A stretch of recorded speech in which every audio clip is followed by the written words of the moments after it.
Hello guys, आप सभी का स्वागत है हमारे चैनल पर मार्क्स में। जैसा कि आपने देखा, हमने अपना फर्स्ट पार्ट जो है वो कंप्लीट कर लिया था और हमने उसकी कल वीडियो अपलोड की थी। सो गाइस, आज हम अपना सेकंड पार्ट शुरू करने जा रहे हैं। फर्स्ट चैप्टर वही रहेगा हमारा पोल साइंस का और इसके अंदर हम 21 क्वेश्चन से स्टार्टिंग करेंगे। उसमें हमने 20 क्वेश्चन तक आपको पढ़ाया था और कराया था।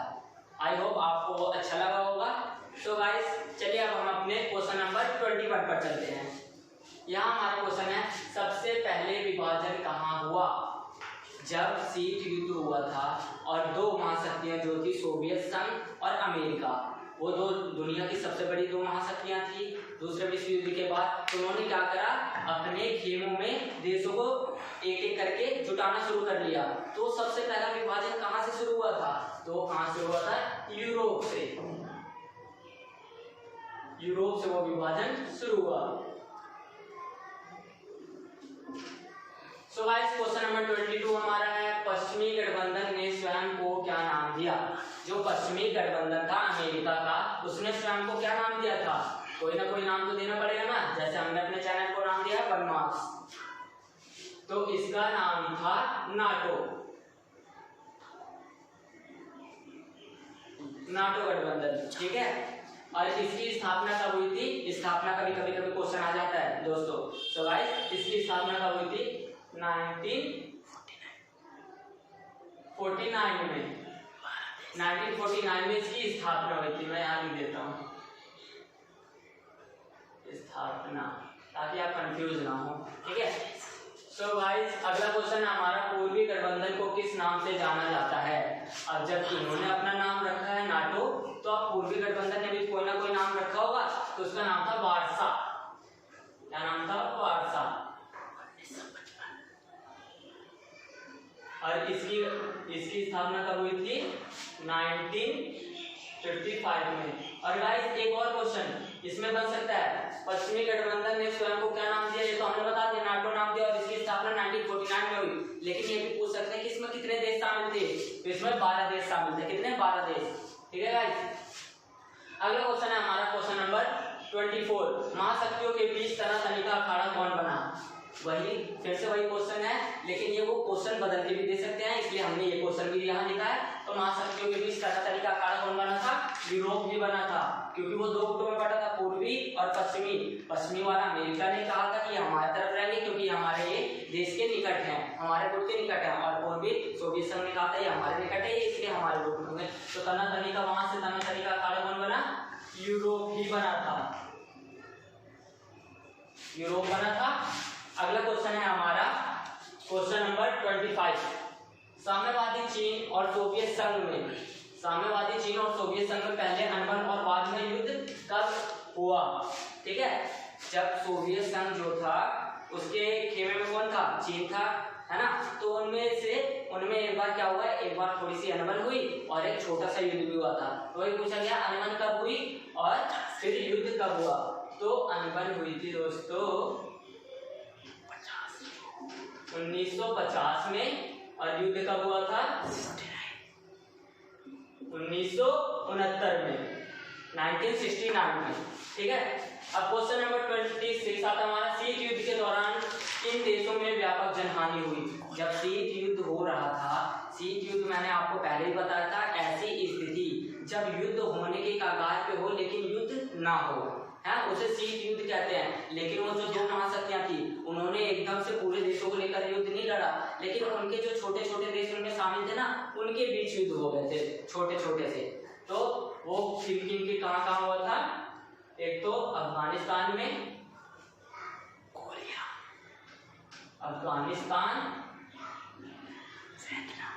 कोरिया में और एक वियतनाम में हुआ था। इन 3 जगहों पर छोटे से युद्ध हुए थे, ठीक है गाइस। तो अगला क्वेश्चन है हमारा क्वेश्चन नंबर 27, उत्तरी तथा दक्षिणी कोरिया के बीच किसने मध्यस्थता निभाई? उत्तरी और दक्षिणी कोरिया में क्या हुआ था कि इन दोनों में जो थी अनबन शुरू हुई थी छोटी सी, तो उनमें मध्यस्थता मतलब बीच में इंटरफेयर किसने किया था? हमारे नेहरू जी ने। नेहरू जी जो हमारे प्रथम प्राइम मिनिस्टर थे, भारत के थे, ये तो आपको पता ही होगा। नेहरू जी को कौन भूल सकता है। सो गाइस क्वेश्चन नंबर 28 है, कांगो संकट में किसने मध्यस्थता निभाई। अब उत्तरी और दक्षिणी में हुआ, तो वहाँ कांगो में भी हो रहा था, तो किसने निभाई थी? यहाँ यूएनओ के सचिव ने, संयुक्त राष्ट्र संघ यूएनओ के जो सचिव थे, जो मुखिया थे, उन्होंने यहाँ मध्यस्थता निभाई थी। ठीक है, उन्होंने इनके बीच जो तनातनी चल रहा था उसे सुलझाने की बातचीत से इन्होंने ये काम किया था।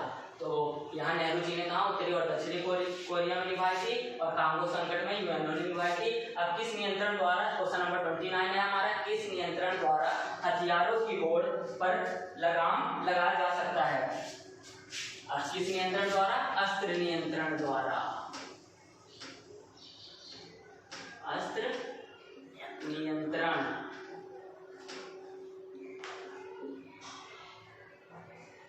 अस्त्र नियंत्रण द्वारा। ओके गाइस, अस्त्र नियंत्रण द्वारा हथियारों की होड़ पर लगाम लगाया जा सकता है। ठीक है, अस्त्र नियंत्रण। अब यहाँ क्वेश्चन आया हमारा क्वेश्चन नंबर 30, अस्त्र नियंत्रण की शुरुआत कब हुई। अस्त्र नियंत्रण की शुरुआत कब हुई। ठीक है गाइस, तो इसकी शुरुआत सबसे पहले कब हुआ? 1960 में। और किन के बीच हो रहा था ये अस्त्र नियंत्रण? ये सोवियत संघ और अमेरिका के बीच, क्योंकि इनके पास इतने हथियार थे कि ये चाहते तो पूरी दुनिया में तबाही मचा सकते थे, इतने हथियार थे। ठीक है गाइस, सो गाइस हमारा नेक्स्ट क्वेश्चन है, सो गाइस हमारा क्वेश्चन नंबर 31 है। सो गाइस हमारा क्वेश्चन नंबर 31 है, कितने देश या नेता गुटनिरपेक्ष आंदोलन के संस्थापक कहलाए। अब जब दो बड़ी बड़ी महाशक्तियां बढ़ चुकी थी आपस में, है ना, और उन्होंने देशों को आपस में बांटना शुरू कर लिया था, उनके देश तो जो देश थे उनमें मिलना शुरू हो गए थे, क्योंकि वो बड़ी महाशक्तियां थी वो, और जो छोटे देश थे ना वो अपने लाभ के लिए गए थे, ताकि उन्हें क्या हो, उनसे वित्तीय सहायता मिले, सैनिक सुरक्षा मिले, इस वजह से गए थे। लेकिन कुछ ऐसे देश थे जो उस समय आजाद हुए थे फ्रांस और ब्रिटेन से, जैसे हमारा देश क्या, भारत, वो भी आजाद हुआ था, है ना, 1947 में, और 1945 में क्या हो गया था, शीत युद्ध शुरू हुआ था। तो उसने क्या कहा, उसने क्या करा कि अपने कुछ नेताओं के साथ बातचीत की हमारे जवाहरलाल नेहरू जी ने, और क्या करा, एक गुटनिरपेक्ष आंदोलन चलाया। ठीक है, और उसमें क्या हुआ, ये 5 नेता संस्थापक कहलाया उसके, और फिर उसके बाद उन्होंने अपना एक ये गुटनिरपेक्ष एक अलग से एक संगठन बना लिया। ठीक है गाइस, तो उसके नेता कितने थे, 5 जनों ने मिलकर ये बनाया था, जिसमें गमाल अब्दुल नासिर थे, नेहरू जी थे, हमारे जोसेफ राज टिटो थे, और वामे नक्रूमा थे, है ना, ऐसे करके थे सारे, और सुकर्णो भी उनमें से एक थे जो इंडोनेशिया के राष्ट्रपति थे पहले। अब इसमें अगला क्वेश्चन आता है हमारे, पहला गुटनिरपेक्ष आंदोलन कब और कहाँ हुआ। जो पहला गुटनिरपेक्ष आंदोलन था कब और कहाँ हुआ, तो 1961 में बेलग्रेड में हुआ था।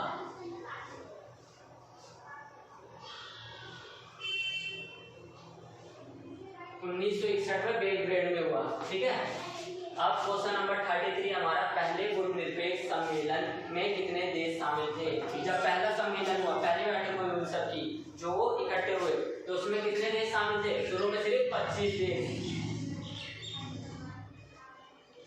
25 कंट्रीज।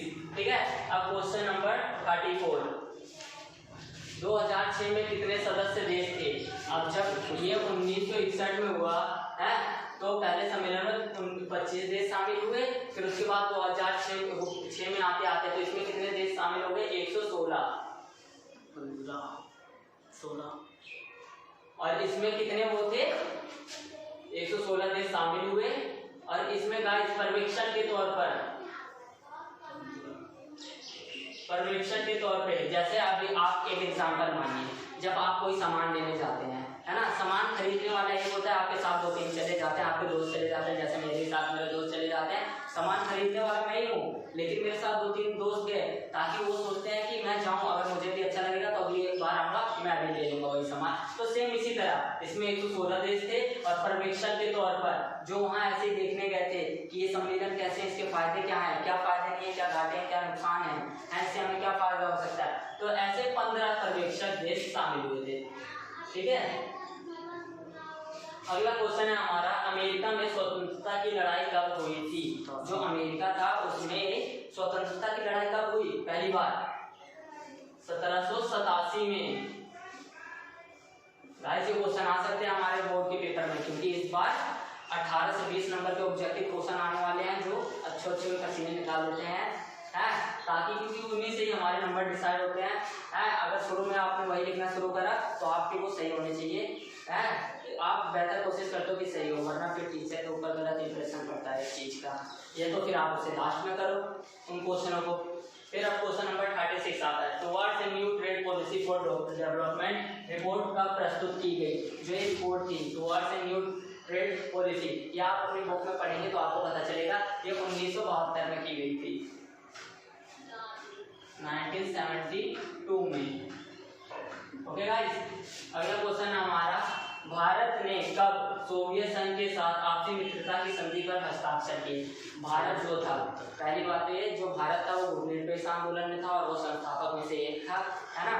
तो लेकिन उसने फिर भी सोवियत संघ के साथ संधि पर हस्ताक्षर कर लिए, जिससे उनके जो ये गुटनिरपेक्ष आंदोलन में जितने भी गुटनिरपेक्ष संगठन में जितने भी देश शामिल थे उनसे उनकी आलोचना करने लगे नेहरू जी की भारत की, है कि बताओ ये तो हमारे गुटनिरपेक्ष में होकर हमने किसी का साथ नहीं दिया, मतलब किसी के पक्ष में नहीं गए हम उन दोनों के, और ये इन्होंने इनके साथ संधि कर ली मित्रता की। और उन्होंने ये किस कारणवश किया था? जो 1971 में हमारी लड़ाई हुई थी वो बांग्लादेश को छुड़ाने चक्कर में, है ना, उसको स्वतंत्र कराने के चक्कर में, तो वो कब हुई थी? 1971 में। जैसा कि आप लोग जानते हैं कि बांग्लादेश का आजाद हुआ था 1971 में, यही वो कारण था। फिर इसमें सोवियत संघ के साथ हमारे भारत के प्रधानमंत्री सोवियत संघ के साथ मित्रता की संधि पर हस्ताक्षर करके उसका सपोर्ट लेकर उनसे युद्ध लड़ा था पाकिस्तानी से। अब क्वेश्चन नंबर 38 है, नाटो का पूर्ण रूप क्या है? नाटो का जो पूर्ण रूप है वो क्या है? तो आइए इसका पूर्ण रूप आई होप आपको पता होगा, लेकिन फिर भी मैं यहाँ लिख दे रहा हूँ, उत्तरी अटलांटिक संधि संगठन।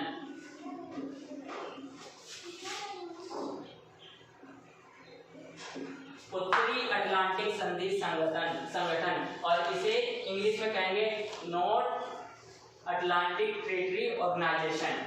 ठीक है गाइस, और इसकी हम इंग्लिश में जो डिस्क्रिप्शन होगा, इंग्लिश के जितने भी क्वेश्चन है हम इसे इंग्लिश में कन्वर्ट करके डिस्क्रिप्शन में पीडीएफ के फाइल के तौर पर आपके लिए कर देंगे, ताकि इंग्लिश मीडियम के जो बच्चे हैं उन्हें भी कोई परेशानी ना हो। हम जितना सोच रहे हैं आपका हमारा उतना ही भला हो। ठीक है गाइस, तो अगर आपको हमारी वीडियो पसंद आएगी तभी सपोर्ट कीजिएगा। क्वेश्चन नंबर 39, इंडोनेशिया के पहले राष्ट्रपति कौन थे? इंडोनेशिया के पहले राष्ट्रपति कौन थे? सुकर्णो जो थे वो इंडोनेशिया के पहले राष्ट्रपति थे, और ये संस्थापक भी थे गुटनिरपेक्ष के। अब सबसे आखिरी क्वेश्चन आता है हमारा, शीत युद्ध कब से शुरू हुआ था? हमें पता है 1945 से। ठीक है, और इसका अंत कब हुआ? शीत युद्ध का अंत कब हुआ गाइस? 1990 के शुरुआती दशक में।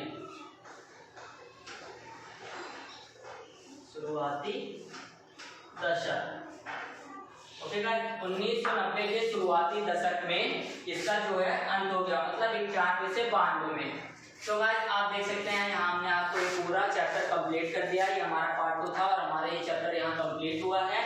तो गाइस अगर आपको हमारी वीडियो पसंद आए तो प्लीज़ लाइक सब्सक्राइब जरूर कीजिएगा, ताकि हमारी वीडियो आप तक पहुँचती रहे। और इंग्लिश के स्टूडेंट्स के लिए हमने डिस्क्रिप्शन में PDF फाइल डाल दी है, तो आप प्लीज़ वहाँ से लिंक ले लीजिएगा और अपनी प्रैक्टिस कर लीजिएगा। Thank you.